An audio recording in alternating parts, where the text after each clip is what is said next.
Welcome back friends. तो आइए मिलते हैं हमारे छोटे से प्लांट्स को। फाइकस रूपिजिनोसा बोलता हूँ मैं उसे।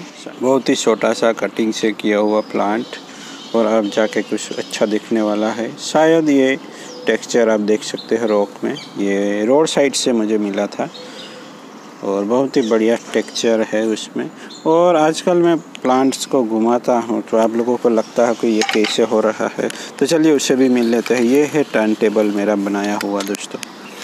ये है एक टर्न टेबल जो कि इतनी स्टेबल नहीं रहते, घर पे बनता है तो ये बहुत ही इजी तरीके से बनाया है, बट ये उसका जुगाड़ करना थोड़ा मुश्किल हो सकता है। ये इंडिका का एक पार्ट है, बेल्ट लगता है इसमें और उसको सीमेंट में भर लिया है और यहाँ 4 होल थे, उसमें नट बोल्ट लगा के मैंने यहाँ ये प्लाईवुड सा कोई सनमाई का है मोटा वाला, लगभग 3.5 mm का, वो लगा लिया है। तो ये घूम रहा है, तो थोड़ा ट्रिकी रहता है इस तरह कुछ बनाना। अगर पार्ट मिल जाए तो इजी है, पर खुद बनाएंगे तो थोड़ी स्टेबिलिटी कम होती है, बट ये ठीक ठाक काम कर रहा है। और उसका टेबल भी मैंने जुगाड़ से ही बनाया हुआ है दोस्तों।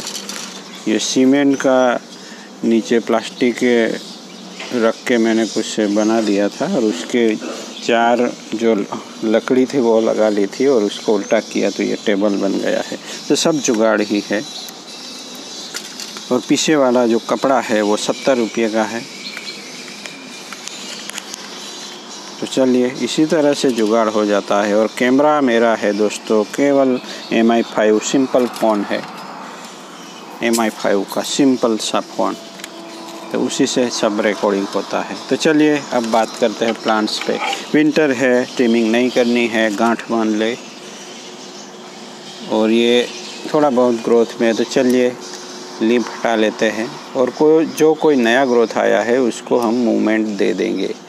तो आने वाले सीज़न के लिए ये बहुत ही अच्छा फ्रेमवर्क हो जाएगा और वहीं से शुरुआत होगी नई ग्रोथ की। तो पहले से हमारे पास एक फ्रेमवर्क या स्ट्रक्चर बना होगा तो बढ़िया रहेगा अगले सीज़न में हमारे प्लांट्स को ग्रो करवाने में। तो ये कर रहा हूँ मैं डिफोलिएशन, यानी पत्तों को हटाना दोस्तों। पत्ते हटा लेते हैं तो काम करने में अच्छा रहता है। और कोई अनवांटेड ब्रांचें तो यहाँ मैं ग्रो होने नहीं देता, बट देखिए यहाँ एक ग्रो हो चुकी है, छोटी सी है, उसको हटा देना है। ट्रिमिंग नहीं करना है। अगर आपको कोई ब्रांच बिल्कुल भी नहीं चाहिए तो उसे ही आप ऑफ कर सकते हैं, उसे हम ट्रिम नहीं कह सकते, पार्ट ऑफ या कटिंग ऑफ बोल सकते हैं, उसको निकाल ही देना है। तो ये कुछ जो भी ग्रोथ है उसको हम वायरिंग कर लेंगे और एक बहुत ही यूनिक सा दिखने वाला प्लांट हमारे सामने होगा। वायर भी अभी मैं निकालने वाला नहीं हूँ, जब ज़रूरत होगी, क्योंकि सिर्फ स्प्रिंग आते आते ही ज़रूरत पड़ेगी, तब तक ये ज़्यादा ग्रोथ करने वाला तो है नहीं, तो निकालने में अभी डिस्टर्ब करना ठीक नहीं प्लांट को। यहाँ कुछ एरियल रूट्स भी ग्रो हुए हैं, रहने देता है, क्योंकि ये प्लांट मेरे ख्याल से बहुत ही जल्द तैयार हो जाएगा। अगर आपको प्लांट को छोटा ही रखना है तो कोई दिक्कत नहीं, अगर बड़ा करना है तो उसको पूरे कंपोजिशन को भी आप किसी बड़े पॉट में या किसी ज़मीन में रख सकते हैं। ये मैंने वाटर ट्रे में रखा है, यहाँ वाटरिंग होता है, पानी अपने आप चला जाता है। चलिए वायरिंग कर लेते हैं। यहाँ 2 ब्रांचें हैं, उसमें हम वायरिंग कर सकते हैं एक दूसरे पे, पर ये सेम साइज़ की है तो स्टेबिलिटी में प्रॉब्लम आएगा। तो यहाँ एक ब्रांच है, वहीं से एंकर रिंग ले लेते हैं, क्योंकि इसके लिए भी कोई एंकर पॉइंट नहीं है। ये प्लांट छोटा है तो ये अंतर ज़्यादा नहीं है हमारे लिए। तो एंकर करना यानी अटकाना वायर, तो वायर अटका लेते हैं और आपको जो भी मर्जी हो उसी दिशा में आप वायर को घुमा सकते हैं। केवल प्रॉपर तरीके से वायर अटैच होना चाहिए। यहाँ छोटे एरियल रूट को तो काम नहीं है, कुछ बड़े हो गए उनको रखेंगे। और जो पहले वायर किया है वो भी मैंने ढीला ढाला ही किया है, देखिए बहुत ही ढीला, यानी एयर वायरिंग किया हुआ है, क्योंकि तब ये ब्रांच बहुत ही पतली होगी जब वायरिंग किया होगा। तो उसी के हिसाब से आगे चलना है। और यहाँ किसी एक ब्रांच में हम इस तरह से वायर लपेट लेते हैं। अब क्या होगा, अब ये ब्रांच स्ट्रेंथन हो गई क्योंकि यहाँ वायर लग गया। तो ये ब्रांच इस ब्रांच से मजबूत हो गई, तो हम इस वायर को यहाँ ही लगा देते हैं।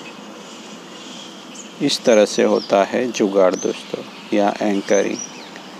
तो पहले एक ब्रांच को स्ट्रेंथ में ले आए दूसरे वायर से, और अब इस ब्रांच को हम एंकर कर लेते हैं। तो यही भी जुगाड़ ही है दोस्तों, कहीं ना कहीं से हमें जो भी मर्ज़ी में आए सही तरीके से करना है। प्लांट में ज़्यादा नुकसान नहीं होना चाहिए। हो गया वायरिंग। अब लोअर ब्रांचों में है वो भी देख लेते हैं। तो यहाँ भी यही जुगाड़ लगा दिया, वही है। यहाँ 2 ब्रांच है, यहाँ 1 है, तो यहाँ से यहाँ तक एंकरिंग कर दिया। यहाँ भी मैंने ढीला वायर किया हुआ था पहले, क्योंकि ग्रोथ तब ज़्यादा होगा इसीलिए, क्योंकि हुआ भी है, यहाँ वायर बाइट्स भी है, बट अभी कोई शेड साड़ नहीं होगी। अब होगा केवल ट्विस्टिंग। तो ट्विस्टिंग करने के लिए क्या करना है, वायर की वाइंडिंग को फॉलो करना है दोस्तों। देखिए हमने इस तरह वाइंडिंग किया है, तो उसी तरह से आएगा ब्रांच, और दोनों हाथों से प्रॉपर तरीके से होल्ड करना होगा हमें ब्रांच को। और इस तरह से मैंने उल्टा टर्न लिया है, याद रखें। उल्टे टर्न से ज़्यादा फ्लेक्सिबिलिटी मिलती है ब्रांच में, ध्यान रहे। और ब्रांच बहुत ही पतली है, ध्यान रहे। छोटी छोटी चीज़ें हम इसी से कट कर सकते हैं, क्योंकि ब्रांच से भी सॉफ्ट रहता है। ये एल्यूमिनियम वायर है, किसी को कॉपर की तरह दिखता है, सबको दिखता है, क्योंकि एक सुपर एनिमल वायर है दोस्तों। और ये वायर इजीली अवेलेबल हो जाता है यहाँ। तो अगर किसी को मुश्किल आ रही है तो मुझे बताइए, मैं कुछ जुगाड़ कर दूँगा और आपके एड्रेस पे पहुँचा भी सकता हूँ। तो अगर छोटे छोटे वायर रहते हैं तो हम छोटे छोटे प्लांट्स पे काम कर सकते हैं, नहीं तो सब अवॉइड करते हैं छोटे प्लांट्स पे काम करने में। और वो प्लांट हम घर में कहीं भी रख सकते हैं, कुछ दिन इंडोर भी कर सकते हैं अगर प्लांट्स छोटे हैं तो अगर छोटे प्लांट्स पे काम करना है तो बढ़िया लगते हैं प्लांट्स, पर वायरिंग का जुगाड़ नहीं हो पाता, इसलिए बहुत सारे लोग काम नहीं कर पाते हैं।